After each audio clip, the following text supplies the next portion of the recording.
Assim, é uma 10%. tristeza, é um negócio assim, eu me sinto um idiota, um imbecil.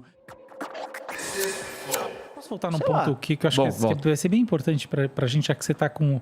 Você é um professor e você é um professor que está seguindo uma rota bem alternativa do ponto de vista do que a gente faz, né, no YouTube. E, sim, e muito legal, tá? Eu sou totalmente a favor, assim. Mas eu queria que você, de fato, trouxesse a discussão da tecnologia do ponto de vista do que aconteceu na pandemia. Então, a gente tem muito mais ensino remoto. Como você, como professor, como você vê essa questão, não só dos LMS, né, para quem está em casa, que é dos sistemas de ensino remoto, mas das tecnologias que vão, em última análise, mudando a dinâmica tradicional de ensino para essa nova que a gente está vendo agora, mesmo nessa volta, que é uma mais híbrida e com mais recursos interativos do ponto de vista de algoritmos e tal. Como é que você acha que isso é bom, é ruim para um lado, bom para o outro? Como é que você vê isso?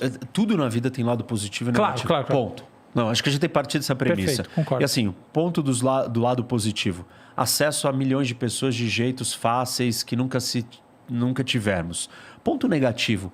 A gente precisa ter alguns códigos de conduta para viver dentro do mundo virtual e digital. Não, mas isso tô falando aí na educação. Então, indo para a educação. Dar aula por Zoom. Isso. Vai lá. Eu dei aula da pandemia inteira por Zoom. Desculpa. É uma catástrofe. Pensei que ele fosse falar, é uma merda. Vocês não me viram falando isso. As pessoas que me acompanham não viram. Ele falou, em outras palavras, que é uma merda. Ele falou do jeito professor, que é uma merda. É uma merda mesmo. É insuportável, trágico, catastrófico. Desculpa, os meus alunos não ligam a câmera. Os meus também não. Eu fico falando sozinho pra mim mesmo. Eu não sei se alguém tá ali. Assim, é uma 10%. tristeza. É uma tristeza, é um negócio assim, eu me sinto um idiota, um imbecil. Que eu tô perdendo o tempo deles, o meu tempo, que ninguém tá prestando atenção, que ninguém tá ouvindo, que não tem como ouvir, porque é chato. É muito difícil. Sério. É muito difícil. Eu acho isso também, tá? A aula de Zoom, a aula digital ali, eu não tô falando de uma aula gravada, tal, que você não tá interagindo com a pessoa simultaneamente, que o cara tem que assistir um vídeo, senão o YouTube não bombava. Claro. Senão as pessoas não aprenderiam um monte que aprendem com os meus vídeos no YouTube. É legal, lógico. É diferente. A gente tá falando de como é que é o papo na universidade. Isso, eu tô falando de aula de Zoom, é diferente de uma aula gravada, feita para assistir. As minhas aulas são fenomenais, as pessoas amam, eu recebo um feedback assim, milhões de mensagens falando, cara, é muito didático, eu tô amando, eu não imaginava que o mundo era desse jeito. E eu, óbvio, fico muito realizado. E eu não faria isso sem a ferramenta digital, sem a plataforma. Mas a aula ali, real, em tempo real, não funciona. Para mim não funciona, não funcionou. E eu não ouvi de nenhum professor que falou, estou amando dar aula no Zoom. Eu não conheço quem falou isso ainda. E não tem como. E eu não, assim, também não estou ouvindo dos alunos, é o máximo. Você pode ouvir do aluno ele falando assim, não, é confortável, eu estou em casa. Ele não está prestando atenção, nem olhando. Tava jogando. Tem uma outra questão também, né? Você vê um fenômeno, uma questão econômica ligada a isso?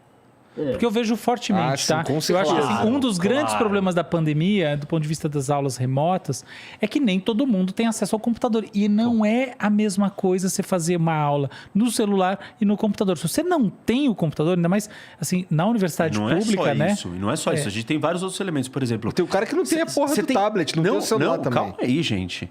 Você tem espaço na sua casa em silêncio?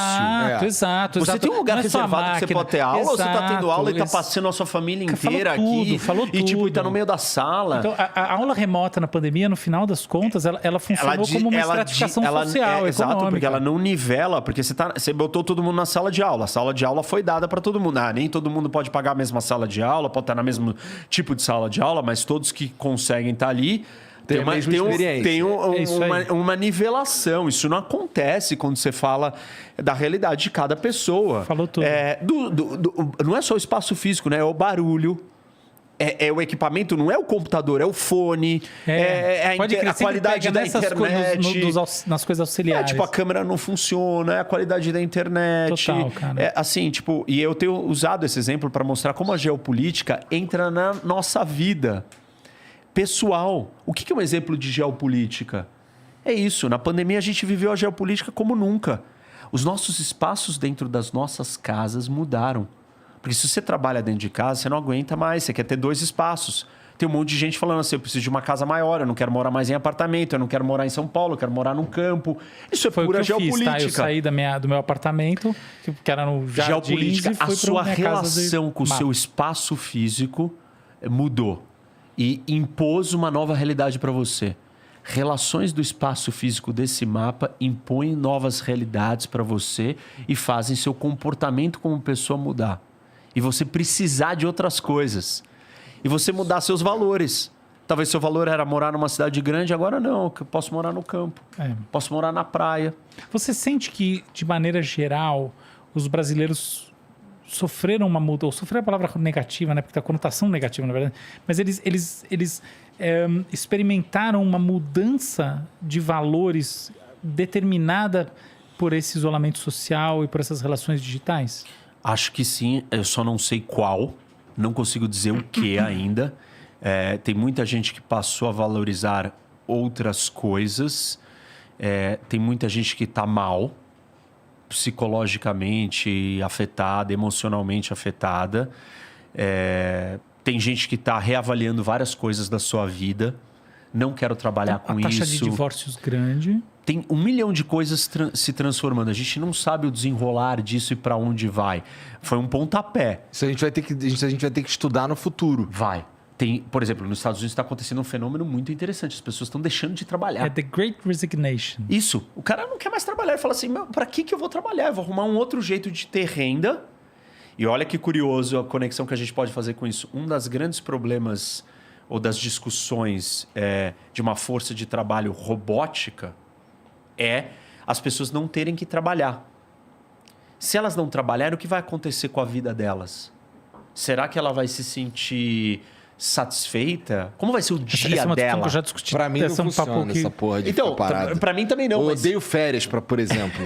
eu não consigo. Pra mim, férias, eu também trabalho. Só que aí eu trabalho em paz sem os outros ruídos. Mas é mais trabalho. Eu nem sei o que é férias. Porra. Não tem sentido nenhum, coisa mais chata. É chato. Bom, mas o fato é o seguinte, que imagina que estranho se as pessoas agora estão aceitando não trabalhar.